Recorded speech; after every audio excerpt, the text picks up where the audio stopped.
सभामुख महोदय, सर्वप्रथम मलाई समय दिनुभएकोमा धन्यवाद दिन चाहन्छु। म मुख्यतः आज मैले झन्डै 55 वर्षदेखि नजिकबाट चिन्दै आएको हाम्रो पार्टीका सभापति शेरबहादुरको नेतृत्वमा बनेको सरकारलाई शुभकामना दिउँ भनेर उभिएको हो र शुभकामनाका साथ केही संशय पनि छन्, तिनलाई पनि व्यक्त गर्ने मेरो अभिप्राय थियो र छ। तर मभन्दा पूर्ववक्ता एक अत्यन्त प्रतिभाशाली र प्रतिबद्ध मित्रले, सांसदले अहिले एउटा सम्झौता विशेषलाई केन्द्रमा राखेर अत्यन्त गम्भीर वक्तव्य दिनुभयो। वक्तव्यमा उहाँले दिनुभएको मनुष्यका बारे अहिले म पक्का बोल्ने पक्षमा छैन। एउटा सानो कुरा, तर म उक्त माननीयज्यूलाई र संसदमा रहनुभएका यावत व्यक्ति र शक्ति, सांसद र दलहरूलाई सम्झना गराउन चाहन्छु। उक्त सन्धिको प्रयास संयुक्त राज्य अमेरिकाबाट आएको छ। यस्तो कुनै अर्को प्रस्ताव कुनै दिन हिन्दुस्तानबाट आउला अथवा आइसकेको होला, चीनबाट आउला अथवा आइसकेको होला। युरोप युनियन एउटा शक्तिका रूपमा अगाडि बढिरहेछ, त्यहाँ पनि आइसकेको होला। नेपाल एउटा सानो देश छ, भूगोलका हिसाबले सानो छैन, त्यता नजानु होला। भारत र चीनका छेउमा परेर हामी सानो देखिन्छौँ। विश्वका राष्ट्रहरूका तुलनामा आफूलाई हेर्नुको भने हामी मनकै ठुलो पनि छौँ। संसाधनले हामी रहित छौँ, गरिब छौँ, तर हामी दरिद्र छैनौँ। मानसिकता मात्रै गरिब छ।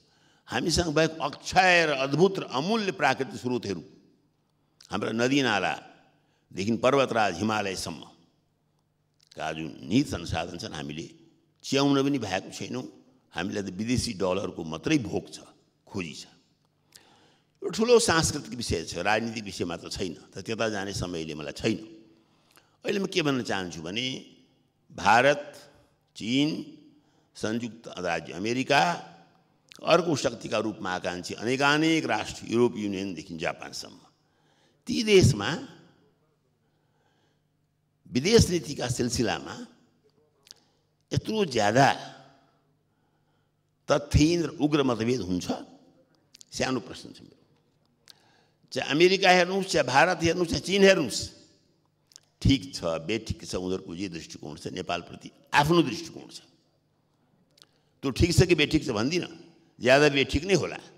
तर बेठिक किन छ भने हामी नेपालीले आज राजनीतिक दलको यत्रो दबदबामा, चकचकीमा, देशमा लोकतन्त्र होइन ज्यादातर दलतन्त्र चलिरहेको बेलामा, पछिल्लो सर्वोच्च अदालत अपवादको रूपमा आएको छ।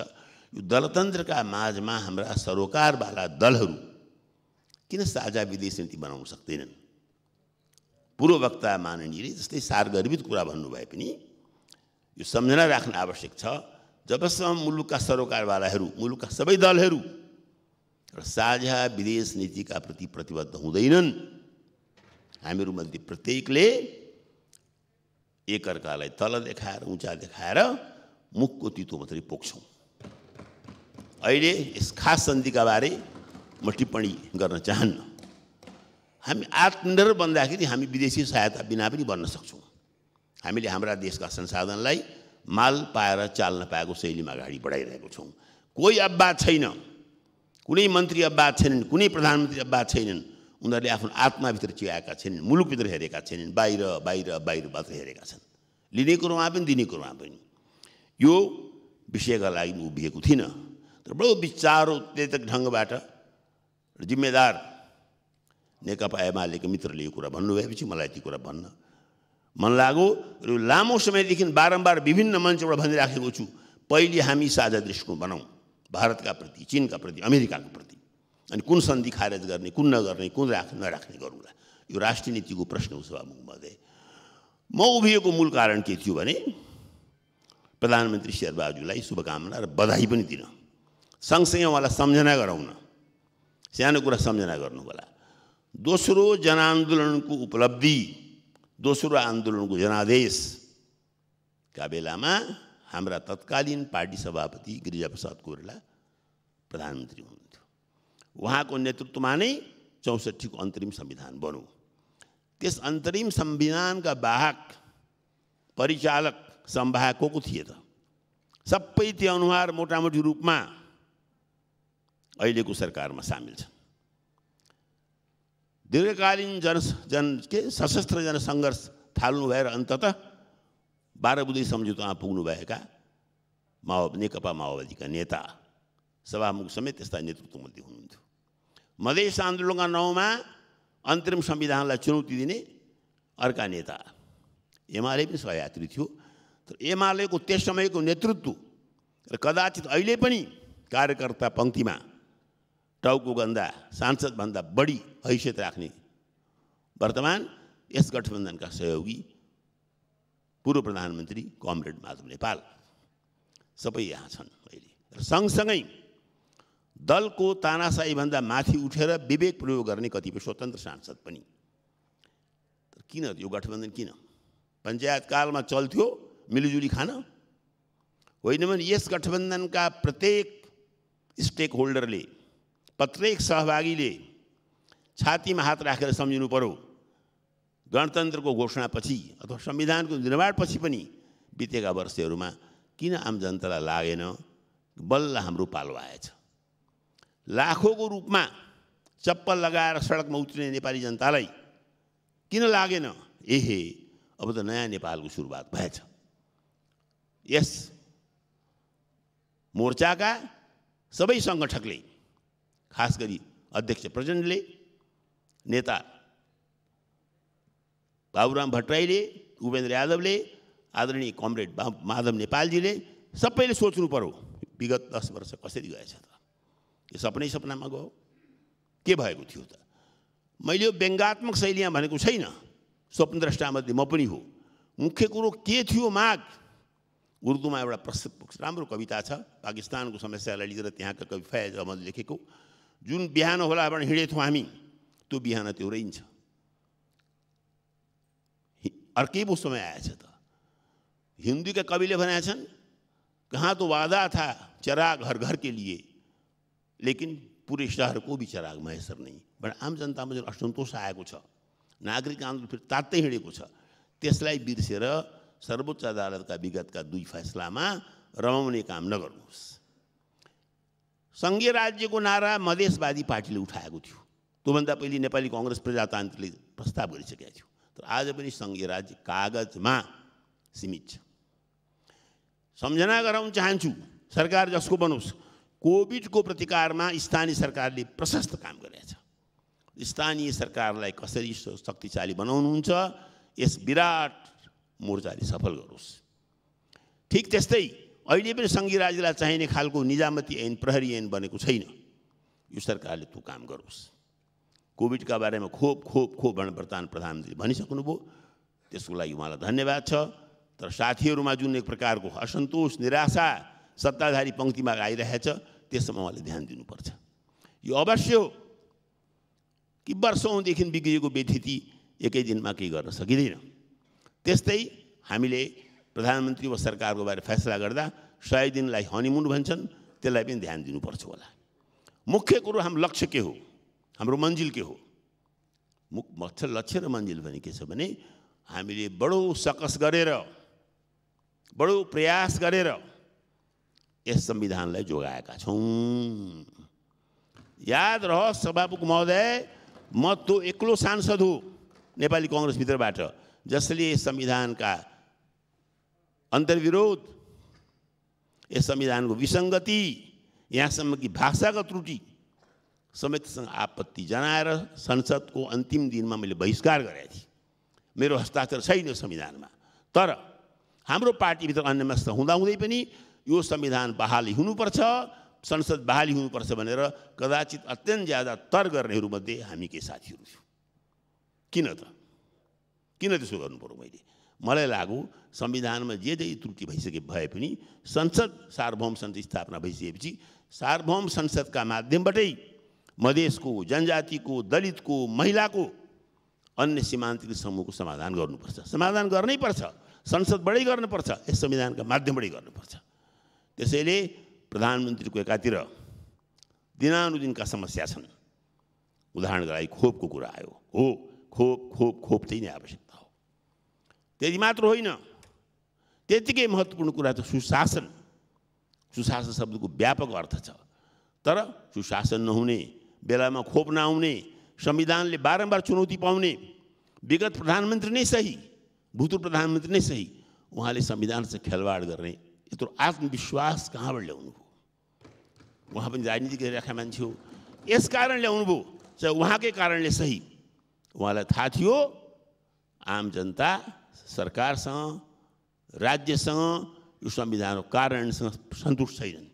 त्यसैले म यस सरकारलाई, यस सरकारका प्रमुखलाई, प्रधानमन्त्री शेरबहादुरजीलाई र यस सरकारलाई सहयोग गर्छौँ, भर्ते गर्छु भनेर भर्ते गर्दै हिँड्नुभएका अन्य नेताहरूलाई के भन्न चाहन्छु भने, पहिली एकातिर खोपलाई सम्झिनुहोस्, एकातिर आम जनताले दिनानुदिन भोग्नु परेका समस्या सम्झिनुहोस्, त्यसलाई प्राथमिकतामा राख्नुहोस्।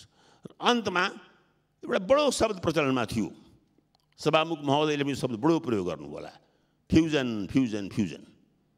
62-63 को आन्दोलन भनिन्थ्यो, दुईटा व्यवस्था देख्यौँ, 5 वर्षमा एकपल्ट चुनाव गर्ने, अखबार छाप्न दिने, मनपरी गाली गर्न दिने, भोट पनि गराउने, लोकतन्त्र भन्ने।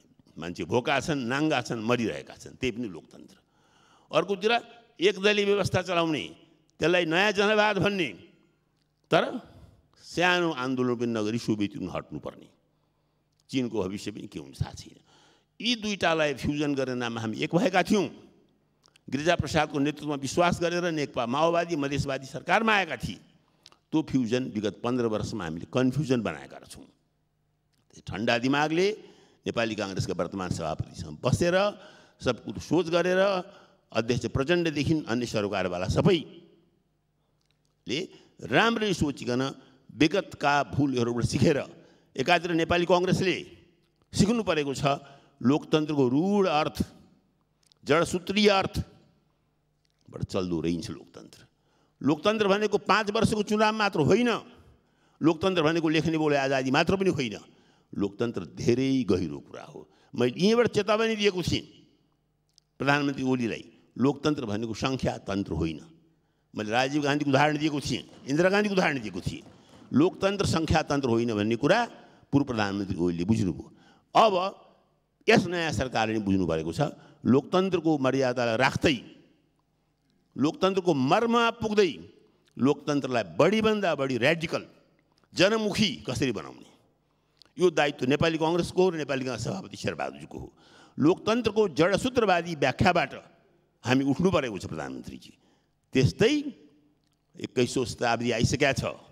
20औं शताब्दीमा फेल भएका सोभियत युनियनको विघटनपछि एकपछि अर्को पूर्वी युरोपका ढल्दै गएका ती अनुभूतिलाई राजनैतिक स्तरमा बुझ्नुहोस्। अहिले अरू देशको नाम लिनु ठिक नहोला, न चीनको त्यो चकाचौध नै सक्कली हो।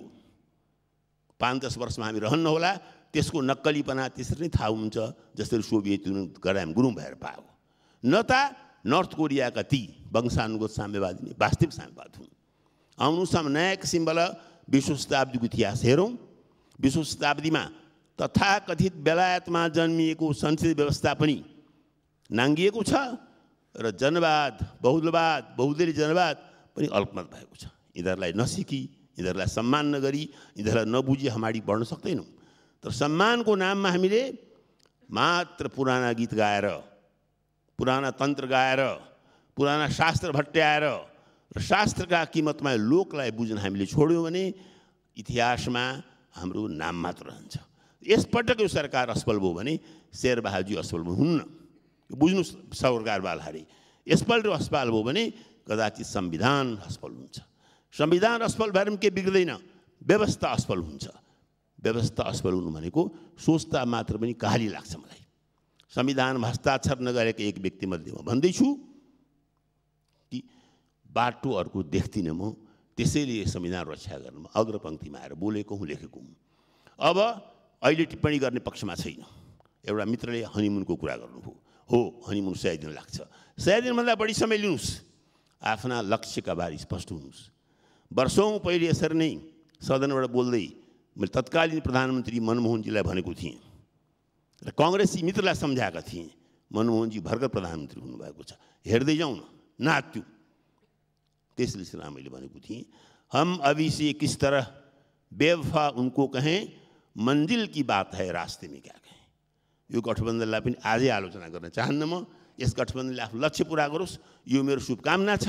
यसका लागि खास गरी शेरबहादुरजीले आफ्नो नेतासँग शिक्षा लिएर, गिरिजाप्रसाद उदाहरण लिएर, गिरिजाप्रसादले जसरी जाँदा जाँदै जङ्गलमा रहेका हिंसावादीलाई मूलधारामा ल्याउनु भयो, प्रतिपक्षको नेता भएर पनि यस संविधान अन्तर्गत प्रधानमन्त्री रहेर पनि संविधानको मर्म नबुझ्नुभएका पूर्व प्रधानमन्त्री, संविधानको संरक्षक भएर रहनुभएका पूर्ण राष्ट्रपतिलाई पनि हामीले कसरी बढीभन्दा बढी संविधानवादको शिक्षा दिने, यो हाम्रो सबभन्दा ठुलो लक्ष्य हो। ठुलो लक्ष्य आफ्नो ठाउँमा हुन्छ, ठुलो लक्ष्य भन्दैमा दैनिक समस्याबाट मुख चोर्न पाइँदैन। कोभिडका बारेमा कृपया ठोस कदम चाल्नुहोस् र चाँडैभन्दा चाँडै आम जनताले जिन्दाबाद भन्ने खालको मन्त्रीमण्डल बनाएर दुनियाँलाई देखाउनुहोस्। मेरो हार्दिक धन्यवाद छ। यो सरकारको सफलता, यो सरकारको नेतृत्वमा चुनाव होस् भन्ने अभिलाषालाई म शब्दमा व्यक्त गर्न सक्दिनँ। सभामुखका माध्यमबाट यस सरकारलाई म एउटा सुनाउन चाहन्छु। धन्यवाद सभामुख महोदय।